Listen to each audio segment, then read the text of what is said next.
Good morning students. इस सप्ताह हम लोग सूर्यकांत त्रिपाठी निराला और उनकी कविता पढ़ रहे हैं। उनकी दो कविताएं सिलेबस में हैं। पहला उत्साह और दूसरी कविता है अट नहीं रही। अट नहीं रही है कविता प्रकृति पर केंद्रित है। प्रकृति के सौंदर्य, फूलों और फागुन के मौसम में जो वातावरण में हरियाली और रंग बिरंग फूल दिखते हैं उसके सौंदर्य की चर्चा है। लेकिन उससे पहले आज जो हम लोग जिस कविता पर चर्चा करेंगे वो है उत्साह। उत्साह कविता बादल को लेकर के है। बादल को संबोधित करके कविता की गई है, या कहें कि बादल से वार्तालाप करते हुए कवि अपने मन की बात कहता है। और देखिए किताब में ही आपको कविता की पृष्ठभूमि के रूप में या पाठ संकेत के रूप में कहा गया है कि उत्साह जो है, उत्साह कविता एक आह्वान गीत है। आह्वान का अर्थ होता है बुलावा देना किसी चीज़ के लिए। जब हम पब्लिकली किसी को कॉल करते हैं ऐसे किसी काम के लिए जो पूरे समाज के लिए लाभदायक हो, तो हम लोगों को जब बुलाते हैं ऐसे काम के लिए, a call for public purpose, उसके लिए हम कह सकते हैं कि वैसी चीज़ों के लिए आह्वान करते हैं हम।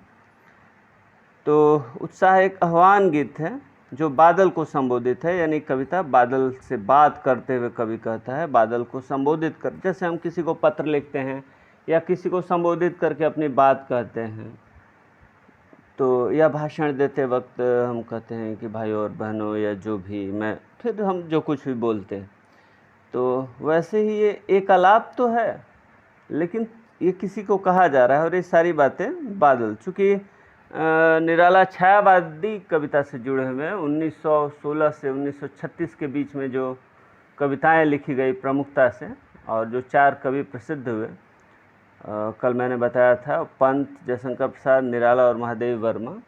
तो इन दौर की कविताओं की एक प्रमुख विशेषता थी कि ये प्रकृति को संबोधित करते हुए भी उसका मानवीकरण करते हैं। आप नीचे क्लास में अलंकार पढ़ चुके हैं, 8वीं और 9वीं क्लास में भी। तो मानवीकरण एक अलंकार है जब प्रकृति में मौजूद किसी भी वस्तु का हम मानवीय हाव भाव से तुलना करते हैं, उसमें मानवीय गुण का आरोपण करते हैं या उसमें मानवीय गुण दिखाते हैं, तो उसे हम मानवीकरण अलंकार कहते हैं। जैसे हम कहें कि फूल हंस रहा है या कली मुस्कुरा रही है, तो न फूल हंस सकता है न कली मुस्कुरा सकती है, ये सब मनुष्य का गुण है। तो अगर प्रकृति के साथ भी हम इस तरह की क्रिया का इस्तेमाल करें तो मानवीकरण होगा। तो यहाँ बादल का भी एक तरह से मानवीकरण होते हुए, बादल से बातचीत करते हुए कवि कहता है कि बादल तुम बरसने से पहले क्या करो कि गरजो। गरने चलिए इस कविता पे ही हम लोग बात कर लेते हैं, और एक बार इससे पहले कविता का रचना पाठ कर लें।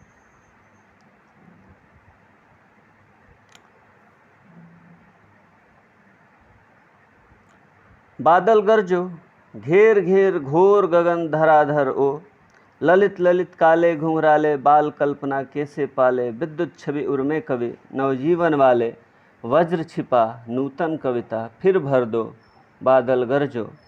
विकल विकल उन्मन थे उन्मन विश्व के निधाग के सकल जन, आए अज्ञात दिशा से अनंत के घन, तप्त धरा जल से फिर शीतल कर दो बादल गरजो। आप देखेंगे कि कभी आमतौर पे बादल से बरसने की बात की जाती है, लेकिन यहाँ निराला बादल से गरजने की बात करते हैं पहले। अब इसके कविता के 2 अर्थ हैं, और एक तो मैंने आपको कहा कि ये वो दौर है 1916 से 36 का दौर। आप देखेंगे कि उस समय आज़ादी को लेकर के एक संघर्ष था। अंग्रेज़ों के खिलाफ तरह तरह के आंदोलन चल रहे थे। एक तरफ गांधी जी का अहिंसक आंदोलन था, तो दूसरी तरफ चंद्रशेखर आज़ाद, भगत सिंह जैसे क्रांतिकारी भी सक्रिय थे उस दौर में। और ये कविता निराला के जो काव्य संग्रह अनामिका है उसी से ली गई कविता है, और वो अनामिका काव्य संग्रह का प्रकाशन 1923 में हुआ था। यानी ये कविता 1920 के आसपास संभवतः लिखी गई होगी, 20 से 23 के बीच में। तो पहली बात कि बादल या बारिश की शुरुआत कब होती है? बरसात से पहले ठीक गर्मी का मौसम होता है और गर्मी के मौसम में आमतौर पे लोग अपने अपने घरों में बंद होते हैं। तो बादल जब गरजेगा तो घरों से लोग बाहर निकलेंगे, उसकी आवाज़ सुनकर के लगता है कि आकाश में बादल छा गए हैं, अब बारिश की होगी। यानी बारिश की उम्मीद और संभावना लोगों के जीवन में खुशहाली या खुशमिजाजी से लबरेज करेगी उन्हें, उनके अंदर एक उम्मीद जगाएगी कि अब बारिश होगी और जिस गर्मी से हम बेहाल हैं, पीड़ित हैं, तप्त लू से हम लोग जल रहे हैं, उसका निदान होगा और शीघ्र ही वातावरण में एक ठंडापन आएगा। दूसरी तरफ बादल गरजने की बात इसलिए भी कवि करता है क्योंकि आज़ादी के संघर्ष में जो अंग्रेज़ भारतीयों के इस क्रांतिकारी आंदोलन और अहिंसक आंदोलनों को भी कुचलने के लिए तरह तरह के कानून बना रहे थे और आदेश ला रहे थे, यानी एक तरह से भारतीयों का अपने आज़ादी के हक़ में आवाज़ उठाना भी बंद हो रहा था। तो उस संकेत के लिए कि शायद जो हताश और परेशान भारतीय हैं, शायद बादल गरजने से उनके मन में एक उत्साह का संचरण होगा और भले इस हिंदुस्तानी आवाम की आवाज़ अंग्रेज़ बंद कर दें, लेकिन हिंदुस्तान के सरजमी के ऊपर जो आकाश है उसमें छाया बादल भी एक तरह से हिंदुस्तानी बादल है और उसका गरजना भी अंग्रेज़ों के खिलाफ विद्रोह की ही आवाज़ मानी जाएगी और उसे भी अंग्रेज़ों के बगावत के खिलाफ एक आवाज़ माना जाएगा। इसलिए कवि पहले बादल को बरसने को नहीं, गरजने की बात करता है। और कैसा गरजना? घेर घेर करके, यानी पूरा आकाश चारों तरफ से, पूरा गगन, पूरा आसमान चारों तरफ से बादलों से घिर जाए। धराधर ओ, तो धराधर यहाँ बादल के पर्याय के रूप में आया है। और ये बादल कैसे हैं? ललित ललित काले घुंघराले। आपने आकाश में देखा होगा, अभी तो लगातार बारिश हो रही है पिछले 20-25 दिनों से रह रह करके, तो आप आकाश में बादल गौर करिएगा तो बादल के अलग अलग कलर या शेड्स दिखाई देते हैं। कभी बिल्कुल सिल्वर चांदी जैसे, कभी लगेगा कि बड़ा बड़ा फूल गोभी एक टोकरी में रख करके आकाश में सजा दिया गया हो। कभी बादल स्लेटी कलर, कभी बिल्कुल काले, कभी कभी सूर्य की रोशनी के रिफ्लेक्शन में बादल लाल लाल से भी दिखते हैं, रेडिश। और करली हेयर जैसे बादल को अगर आप पिक्चराइज करें, उस पर पिक्चर बनाए बादलों का, तो आप देखेंगे कि बादल ऐसे घुमावदार होते हैं और टुकड़े टुकड़े में। तो इसीलिए बादल के लिए वो शब्द इस्तेमाल करता है कि ललित ललित काले घुंघराले, बाल कल्पना कैसे पाले। यानी बच्चों की कल्पनाओं की जो छवि हो सकती है, बादलों का दृश्य कुछ वैसा ही है। और बादल को वो कवि मिजाज कहता है। जैसे कवि स्वभाव से क्रांतिकारी होता है और उसके अंदर तरह तरह की कल्पनाएं होती हैं, तरह तरह का इमेजिनेशन होता है, लेकिन उसके अंदर हृदय में एक कोमल कल्पना के साथ साथ क्रांति का बीज भी होता है। जैसे आकाश में बादलों के बीच से कभी कभी बिजली का चमकना, कौंधना और गरजना भी होता है। बिजली की कड़कड़ाहट की आवाज़ बहुत दूर तक कौंधती है वो चमक। वैसे ही कवि के अंदर एक क्रांति का बीज भी छुपा होता है और समय और हर अन्याय और शोषण के खिलाफ वो आवाज़ उठाता है और क्रांति का सृजन करता है, अपनी रचना में भी और समाज में भी। विद्युत छवि उर में कवि नवजीवन वाले, वज्र छिपा नूतन कविता, फिर भर दो बादल गरजो। यानी जो भारतीय जनमानस है, जो एक तरफ गर्मी से बेहाल है, और भारत ये भी ध्यान रखें कि भारत कृषक प्रधान देश है और गर्मी के बाद जो धान की खेती की शुरुआत होती है, खरीफ फसलों की जो खेती होती है, जून जुलाई से हमारे देश में मानसून आ जाता है और जो किसानी कृषक समाज है, जो किसानी परिवार है, इस बारिश के शुरू होते ही नए उम्मीदों से भर जाता है कि अगर बारिश अच्छी होगी तो फसल अच्छी होगी और फसल अच्छी होगी तो हमारी स्थिति अच्छी होगी, हमारा पारिवारिक और सामाजिक हालात बेहतर होगा। यानी जो परिवार कृषि पर आधारित है, और आज भी हमारे देश में खेती ज़्यादातर कृषि पर आधारित है।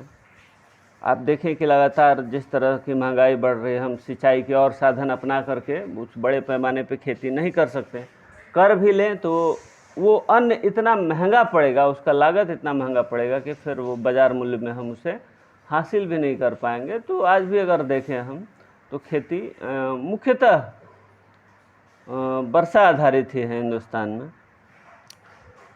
दूसरा जो स्टेंजा है कविता का, विकल विकल उन्मन थे उन्मन, यानी बारिश न होने की वजह से जो गर्मी बढ़ती जा रही थी, मौसम में जो एक उमस और गर्माहट थी कि सबका मन बेचैन था। और कहीं पे अनमना सा आदमी, जब बहुत गर्मी से आदमी बेहाल रहता है तो किसी भी चीज़ में मन नहीं लगता है, अजीब सा उमस होता है।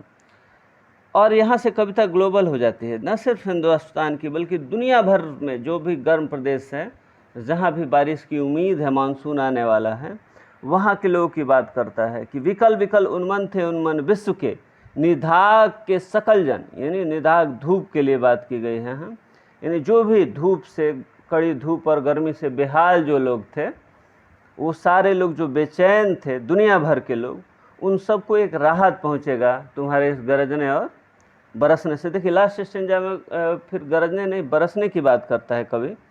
विकल विकल उन्मन थे उन्मन विश्व के निधाग के सकल जन, आए अज्ञात दिशा से अनंत के घन, यानी जो बादल थे इनका माने कोई ऐसा एक आध दो या 10 टुकड़े नहीं हैं, इतने गजिम और घने बादल हैं कि ये अनंत है, इनका कोई अंत नहीं है। जैसे स्पेस का कोई अंत या अनंत नहीं पता चलता है, स्पेस में कोई दिशा फाइंड करना आसान नहीं है। तो इसलिए कवि कहता है कि आए अज्ञात दिशा से अनंत के घन, अनंत यानी जिसका अंत न हो, और घन यानी बादल। तप्त धरा, गर्मी से जो धरती है एकदम तप रही है, काफ़ी गर्म है।